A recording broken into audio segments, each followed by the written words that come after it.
Inside a luxurious villa, a woman on vacation looked through the glass window and was shocked. There was a well-built man named Alan swimming in the yard's pool. Excuse me?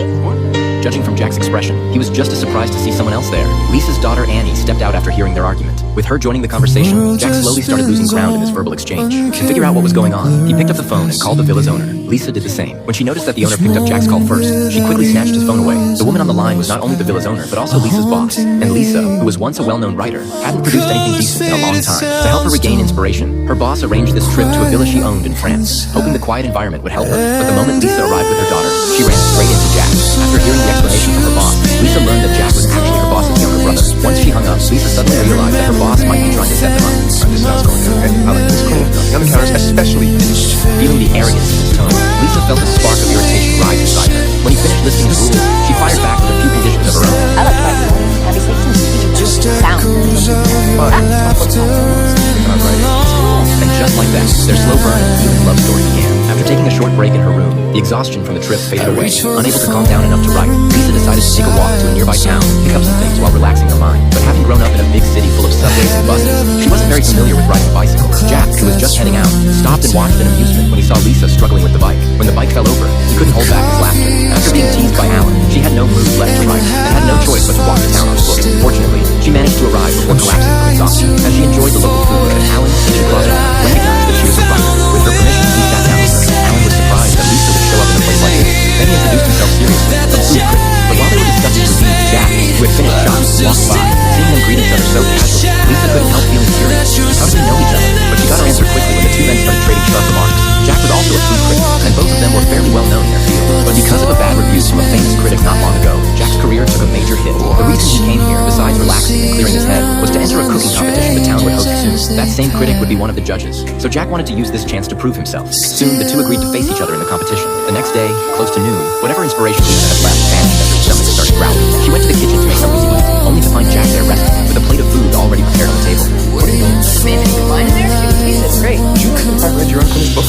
That's my unfinished work, okay?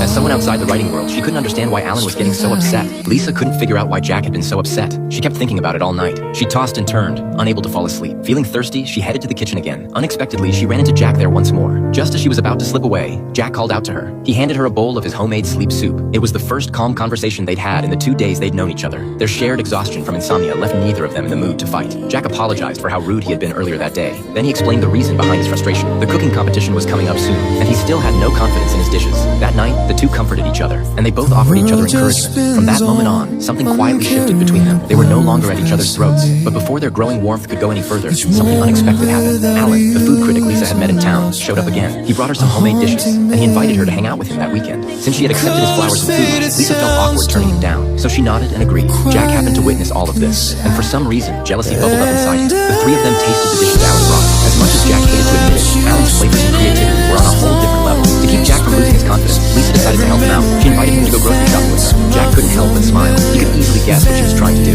Feeling grateful, he gave her one condition in return. She had to learn to ride a bicycle. It sounded like a demand, but it was really his way of thanking her. The two of them spent the whole afternoon at the market. They didn't just shop. Jack also taught her lots of things about ingredients. Even though she was a novelist and it had nothing to do with her field, she figured the knowledge might come in handy someday. Jack had lived there for a while, so he knew plenty of people in town. Besides Alan, there was also a woman who owned a ham shop by the market. She had even tried to pursue Jack when she was younger. Now that he was back after years away, she naturally came over to greet him. Jack had no idea that this tiny harmless moment would accidentally speed up his relationship with Lisa. That afternoon, while the three of them were joking around in the kitchen, someone knocked at the door. It was Laura, the owner of the ham shop. To avoid any awkward misunderstandings, Lisa quietly retreated to her room, but her daughter immediately sensed that something was off.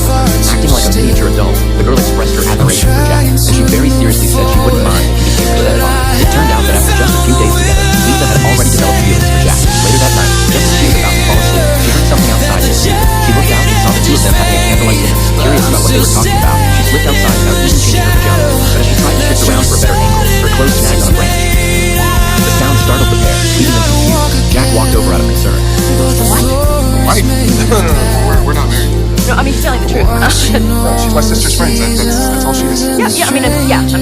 Seeing the flustered look on both their faces, Laura couldn't help noticing the hint of something romantic between them. Early that morning, Alan the food critic was already waiting outside the villa. Since Lisa had agreed to his invitation earlier, she felt she couldn't just back out. As the two of them headed out together, Jack called from behind. Where you guys going?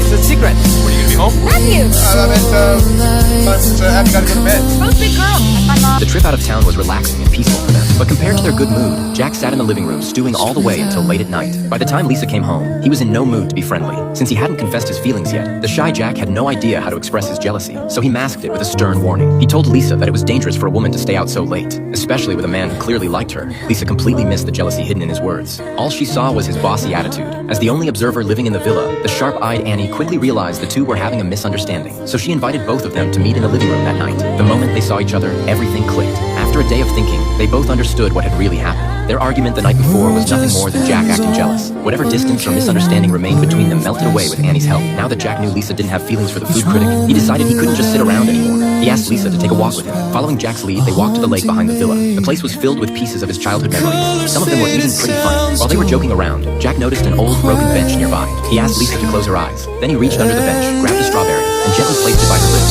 A soft breeze brushed past as they accidentally locked eyes. A wave of warm, quiet chemistry rose between them.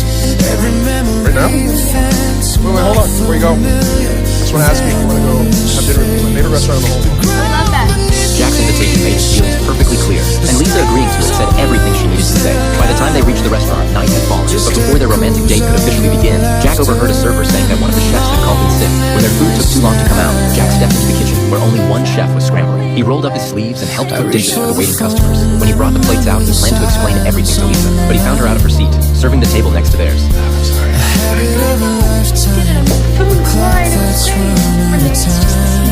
Jack felt terrible, but Lisa didn't mind at all. She even found the whole thing a little funny. In the days that followed, love seemed to spark endless inspiration in Lisa. Her writing progressed faster than ever. Jack was making progress too. With Annie, who loved cooking, helping him, he finished all his preparations for the competition. The three of them finally enjoyed a real vacation. They splashed around in the village pool. When they got tired, they went back inside to play cards. And as those sweet days quietly passed by, Jack and Lisa naturally made their relationship official.